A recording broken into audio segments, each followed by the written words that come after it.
फक्त 25 शेअर, 1 दिवस आणि 10,000चे रिटर्न, ते सुद्धा ऑप्शन आणि फ्युचर्समध्ये नाही तर मित्रांनो फक्त इक्विटीमध्ये. तर हा आहे डीमार्टचा शेअर. 1 डे टाईम फ्रेमचा चार्ट बघितला की आपल्याला कळेल इथे मॅसिव्ह रिटर्न्स आले आहेत फक्त एका दिवसात.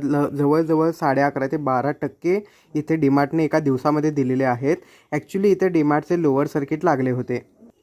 तर आपल्या भाषेत समजून घेऊ लोअर सर्किट म्हणजे काय. मी आता चार्टचा टाईम फ्रेम बदलून 1 मंथ केला आहे, म्हणजे एक कॅन्डल ही 1 मंथचं टाईम पिरियड इंडिकेट करत आहे. तर लोअर सर्किट म्हणजे एखाद्या शेअरची कमीत कमी गेलेली व्हॅल्यू.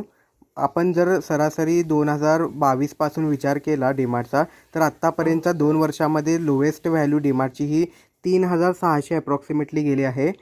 तर जेव्हा डीमार्टचा शेअर 3,600च्या लेवलला टच करतो तेव्हा त्याला लोअर सर्किट लागले असे म्हणतात. याचे जास्त चान्सेस आहेत की तो शेअर त्याच्या खाली जाणार नाही आणि मोस्टली लोअर सर्किट लागल्यानंतर तो स्टॉक चे चान्सेस जास्त असणार की तो परत आपला एक नवीन हाय बनवेल.